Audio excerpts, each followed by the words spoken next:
Be actually on the outside of turn number 11, side by side. Watch out, coming down to turn number 12. And that's where you don't want to miss the racing line. And on the inside.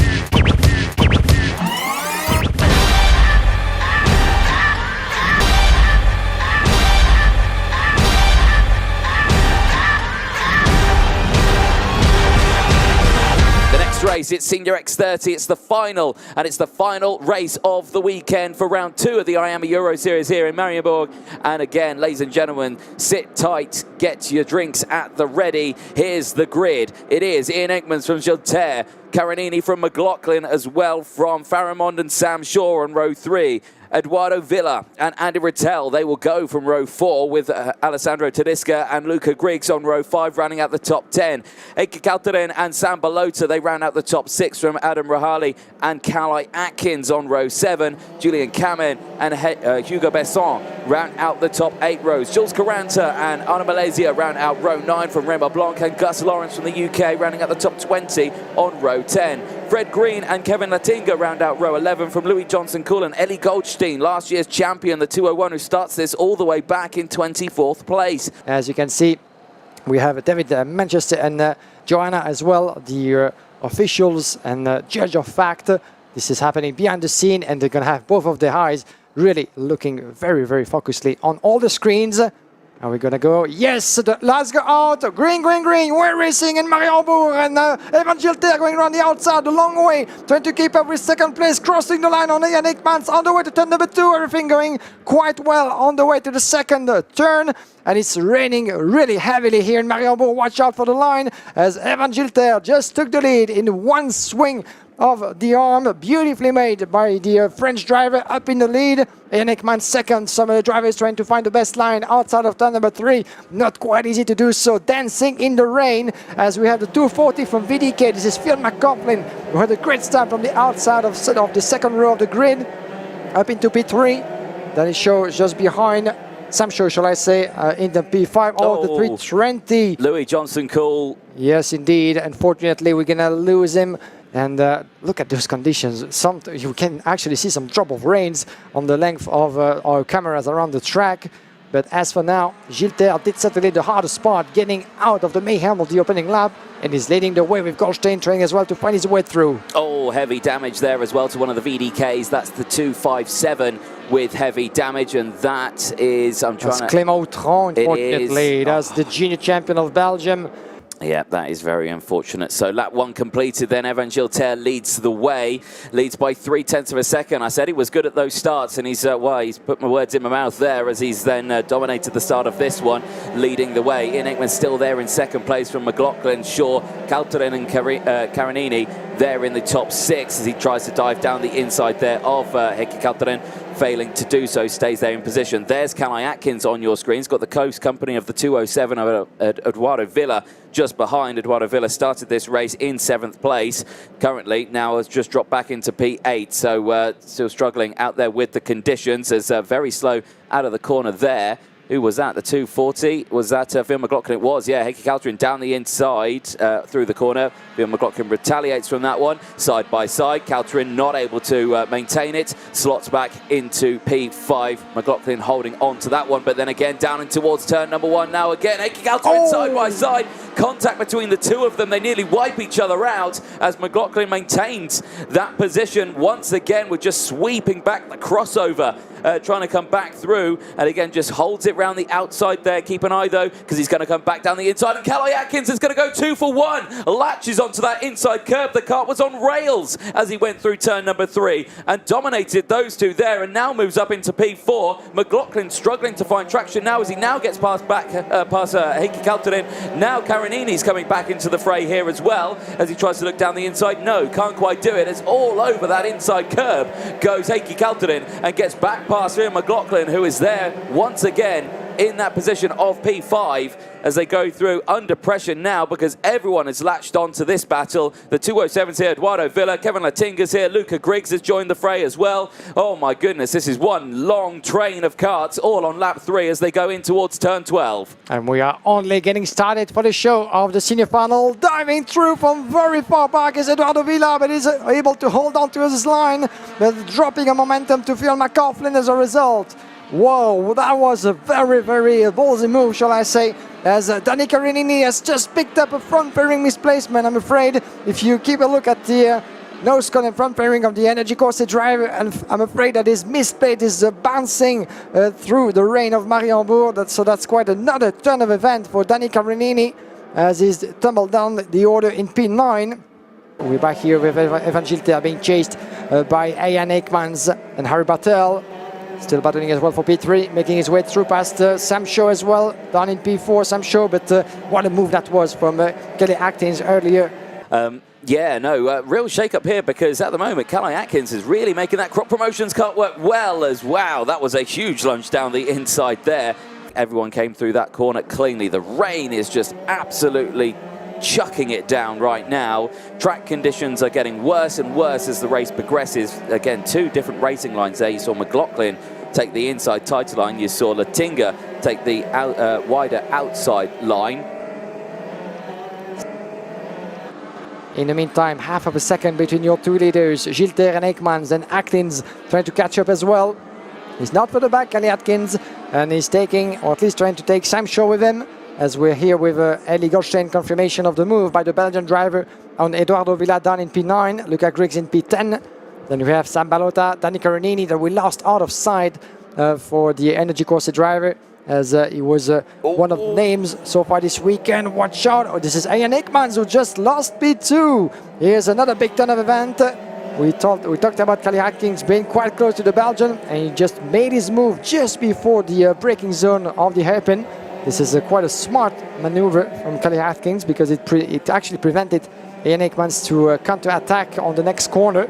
And now Ekmans is losing a bit of momentum by the look of it, so that was going to go the way of Callie Atkins. Well, I've got to say, Callie Atkins was not on my radar as a driver to potentially win this final. He started this race in P14. He had good heats yesterday. He did gain some good positions all the way throughout the weekend, but was never really at the sharp end. And right now, he's battling for P1 here. He's right behind Evan Gilter. The gap is 1/10 of a second for the race lead, and I reckon Callie Atkins could potentially go for a move on this lap if he's got the momentum, because he's absolutely flying out there at the moment, is the 224 in second place. And yes, in fact, he has done it. He has done it, yeah. It has changed. Callie Atkins to the race lead. Atkins, there it is on your screen. Look at the lead he's got. He's only done 3 corners. That crop promotion kart in these wet conditions is absolutely lit. It is just gripping all the way around this track. Nothing wrong with it whatsoever. They have nailed the setup of that car in these conditions. That's an impressive recovery indeed for Callie Atkins, your new leader, one of the new names up in the front, having climbed 13 places on his way to P1 as it is. He's about to conclude lap number 7 out of 17. But Callie Atkins is really cruising away in those waters. 1.3 seconds from Evan Gilter, who after such a dominant start to his final seems to be struggling quite a bit now. Ian Ekmans trying to keep up with the Frenchman. Sam Shaw, Enki Kalteren, the second wagon outside of turn number 4. Turn number 3 that is, on the way to turn number 4. Sam Shaw seemed to have really let Enki Kalteren behind. There's a bit of a gap between those two, 0.6 of a second with a couple of meters. As Evan Gilter doesn't seem to be quite reassured about the situation. He's looking over his shoulder. He's becoming more aware of the fact that he's not able to catch up with Callie Atkins in the lead. That might mean losing the victory for the Frenchman. We're not there yet, but Ekmans is all over his back end right now, ready to launch his move anytime.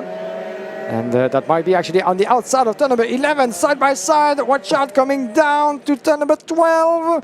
And that's where you don't want to miss the racing line. And on the inside, watch out for the cross of Evan Gilter. He's having none of it, GG. And Ian Ekmans make his way through for P2. The battle for second place rages on as across the line, Gilter goes back down the inside. So does Sam Shaw. The outside line will work in favour as they come back onto the exit as Ekmans retakes second place. And now they all dive to the inside to try and latch onto that inside curb. Everyone squabbles for a grip once again as side by side for maybe third place. No, Sam Shaw unable to get that cut down the inside as around the outside outside goes Heikki Kaltkonen.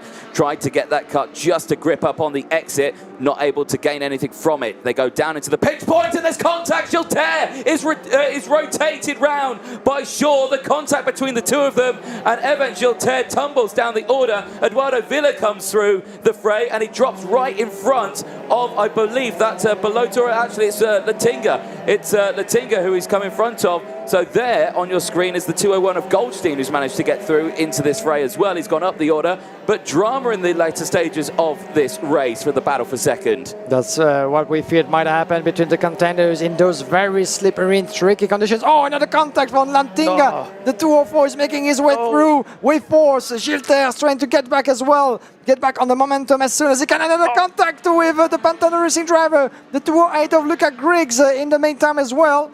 This was heavy as well, and Griggs is off. Griggs is off as a result of that contact with Gilter, maybe. He went sliding on the outside of turn number 12. What on earth happened there? But Gilter is still very much in this race, going around the inside of Pierre McCaughlin, who crossed the racing line and takes a position back. It opens the door for Kevin Lantinga. Sam Shaw picking up a warning flag in the process, but Gilter very much still in the mix, having to defend against Julian Kamen, another driver to keep an eye on in the later stages of this race. But look at that battle, so heated it is, but none of those drivers, unfortunately, has any consideration left for the podium finishes. All they need to do is now try to keep on fighting against another and try to pick up the left points, because in this mayhem of a race, now it all goes the way of Atkins, Ekmans and Kalteren, your new top three. Yeah, Kalteren there in top three. He has got Sam Shaw behind, but of course won't be concerned about Shaw because he does have that 5-second penalty of that warning flag to his name, so he's not a driver really he has to worry about now. The driver he may have to worry about though is Goldstein, the 201, who was right there on your picture now, is scythed his way through the field from quite far back to P24 Goldstein was, and actually we've not had an update on the championship classifications at the moment. Eduardo Villa actually still leads, or he leads the championship now with 43 race points. Sam Shaw has 39, but of course with that 5-second time penalty will drop down a couple of places by the time the race has ended. Atkins is up into third in the standings. Here's a replay of that incident between Shaw and Gilter, and yeah, just had the inside line and contact between the two of them. Yeah, from that angle, you could clearly, and here's another angle when Evan Gilter went sliding into the grass. He was lucky not to get stuck in the mud over there. But there was clearly, and here he keeps on going, Gilter outside of turn number 9, pushing a little bit Kevin Lantinga on his way to further positions. But and this is now what happened. Oh, I think he was a little bit pushed by the look of it, Luca Griggs. Not quite too sure what the official will make of it. But in those conditions, always very hard to get the braking the way you want, but by the look of it, maybe Griggs was surprised a little bit by the slight push from behind from Evan Gilter, who made his way through in the process. As a switch of position between Ekmans and Kalteren. Kalteren takes P2 outside of the last turn. Watch out for the counter-attack from Ekman. He's very close, looking over his shoulder. There's no pressure at all from Sam Shaw as well, picking up a penalty at the end of the race. So there's two on the own planet battling for second. As warning flag as a result. That's what we saw in the replays. Warning flag for Evan Gilter as a result of that incident with Luca Griggs. As in the meantime, Ian Ekman keeps on pushing on the inside of Heikki Kalteren, who crosses the line, gesturing to the Belgian. Stay with me, let's stop that fighting, because we're still in that race, a couple of laps, and Sam Shaw just behind. Oh, Sam Shaw was going to go for a move again down the inside of turn number 4 on Ekman's there, nearly a carbon copy of what he did to Gilter a couple of laps ago, as Gilter there on your screen in this fray is battling away with all sorts of drivers around him. He's got Latinga there, he's got Malaysia, he's got Julian Kamen there, who's in that fray as well.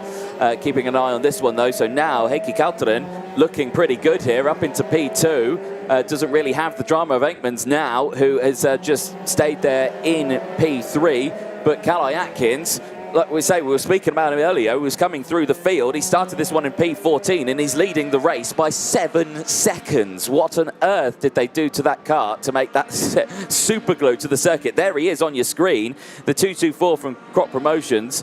They've nailed something on that kart, because it is just on rails around this. Atkins is driving it perfectly. Super comfortable with the steering inputs. It's barely sliding as he goes through. in full control of the car. I'll knock on wood because I know commentators curse the real thing and I don't want to praise him too much, but there he is on your screen.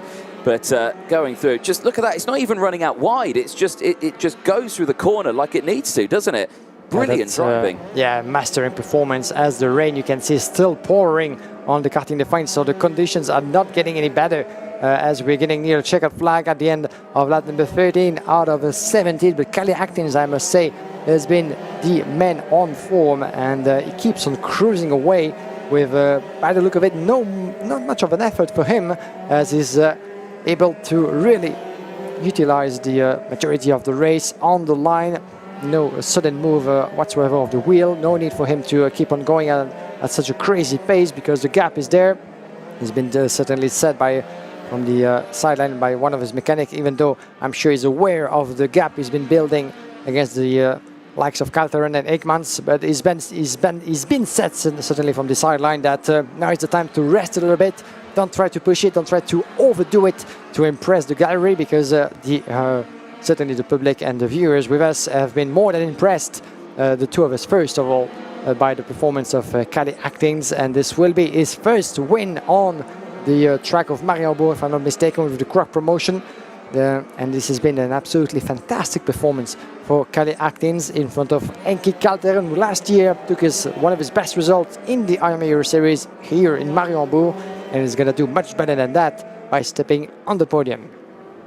Yes, indeed. So 13 laps completed. Here is a replay of Atkins making his way through the field. There was the overtake on Aikmans. That was for second place. He would later go on to go for the overtake on Evan Gilter, who at the moment was leading the race at that time. This battle rages on though. Goldstein versus Sam Shaw. This is the battle for P4 at the moment. Of course, Shaw with that warning flag. Really, Goldstein doesn't need to overtake, but are you going to tell that to a racing driver not to overtake? No. So I suspect he's probably going to go for it anyway as he goes through, because he wants to catch up to the man just in front, Ian Aikmans, to go for that position, because like we were saying, Goldstein, who's been dropped down to P8 in the points standings of the championship with only 22. Ruben Moya, who was leading the championship going into this weekend, now sees himself in P4 in the standings with only 35 points, 1 point behind the man who's leading this race, Callie Atkins, who has promoted himself up into third. Villa's still there in first, Shaw's still there in second, but that may change though as the race goes on. Aikmans is still there in sixth place as well, so real shake-up, and there is a kart that's being dragged back onto the circuit. It's the 265. Alessandro Tudiska from RSD Karting. Oh dear. We're back here with Eddie Goldstein and Sam Shaw. This is the battle for P4. Goldstein, the reigning Iame Euro Series champion, is back, and look at what's happening with Ian Aikmans. Oh, they came close to touch each other, and Aikmans was on the verge of the track, but he stays on the tarmac. That was a close call, but watch out for Goldstein for the back as well. Sam Shaw has a penalty, but they might not be aware of that.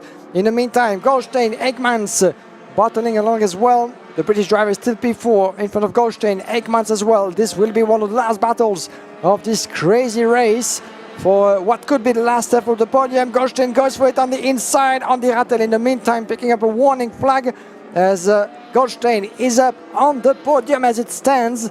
Aikmans in P5 will be promoted in P4, whatever happens due to the penalty to Sam Shaw.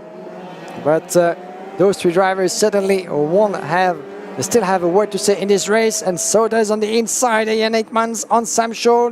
And the British driver is trying to resist, so he does, and clipping the curb, crossing the line, goes Ian Aikmans on the outside of turn number 7, pretty much after the hairpin. Beautiful piece of driving from those two drivers at the advantage of Ian Aikmans, as in the meantime, Eddie Goldstein, you know, that's all he wanted to see, to be able to pull away and secure that third finish position. Let's see what happens to the points classifications when they next cross the line as we go on to the final lap then. Atkins leads by nearly 10 seconds, 9.4 seconds when they last crossed the line. Calteren will cross the line now, it goes up to 9.6. There's your race leader, championship points. Goldstein would go back into P6 in the championship standings with 27 race points, but this driver here, well, you can't take anything away from Atkins, who was not on the radar to win this final. He started it in P14 on the 7th row of the grid. He came through the field, a dominant performance, the car on rails, as there is Randy Rattel down the inside at turn number 1, and a bit more contact as he goes through. I'm not sure who that was with, it was with the 203, that's Ruben Moya. who was having contact with Moya, who's the championship leader going into this weekend, is really struggling in these conditions, isn't he? Absolutely being swamped by the main pack. It's been disastrous for him this weekend, probably one to forget, but one to remember 100% is for this man here. Callie Atkins in towards turn 12. He goes for Croc Promotions. It's been a brilliant weekend. He's celebrating before he even gets on the start-finish line. What a dominant performance by over 10 seconds. Atkins across the line in the 2:24 wins Senior X30 final here at Mariembourg for round 2 of the Iame Euro Series in 2023. And as you can imagine, absolutely delighted with that. From 14th on the grid on the 7th row. What a performance. Solid drive. He'll be happy with that after 17 laps, and look at that. He can't even believe it himself. And this is a strong sign of certainly better things to come for Callie Atkins this season. This could be his year, the Croc Promotion driver. For the Winter Cup, let's remember that he climbed 21 positions after what had been a difficult weekend, but the recovery of the Sunday to get his season started. In Zouara, another difficult weekend, but he made that up until 4th place on track before picking up a penalty.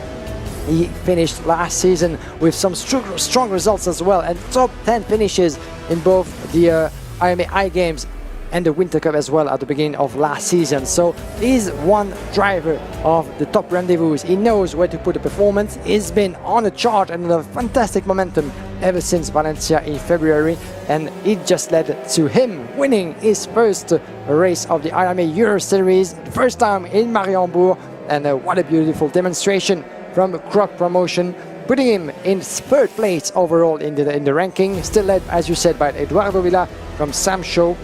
But Callie Atkins is now stepping on the podium of the championship with 2 rounds to go. Here we go through the classification. Callie Atkins from Enki Kalteren, then Eli Goldstein picking up 3rd place, 21 position gain. Would you believe it, by Eli Goldstein, who turned himself into a master of the rain on home soil to finish in front of Ian Aikmans before for his first appearance on this track. From Sam Shaw, unfortunately the British driver warned, and a penalty for him post-race that will promote Eduardo Villa from P6 to P5. Then we have Sambalota P7 from Kevin Lantinga, who as well ended up this race with front fairing going loose. Then we have Julian Kamani P9 from Arlo Malaysia, Bjorn McCaughlin, Evan Gilte all the way down to P12, unfortunately for the Frenchman, who certainly will regret this race. Then we have P13 Mika Vos from Fred Green, Ethan Paramont and Gus Lawrence running up the P16. Well, what a drive there for Atkins as the rest of the grid makes their way back in towards Parc Ferme. More drivers, of course, finishing that one for T17. Aaron Ferranzano, 18 positions gained, as look at that, nice. The emotion there. What a drive. Super happy with it. Congratulations, Callie Atkins, Enki Kalteren and Eli Goldstein, your top 3 driver at the end of what has been a fantastic senior final here in Mariembourg. Champagne! And don't go too far, Callie. I'd like to have just a few words with you to conclude this weekend. If you can join me on the top step of the podium. We're going to debrief just briefly about this performance. Congratulations once again, and talk us through that race. Those conditions, first of all, but then up there, you were untouchable. Yeah, you know, it was really tough in that, having to start 14th, but, you know, the wet pace we shown in the heats, you know, I knew we would come through, but I didn't think I would come through that fast, to be honest. But, you know, I'm really happy with the team, the engines Grice has been giving me, my sponsors and everyone involved. I can't thank them enough, especially my mum and dad. And my dad, he came to watch. Yeah. Fantastic. These are beautiful words, and we'll leave you on that, ladies and gentlemen. Thank you very much, Callie Atkins, and congratulations again to the entire team. This will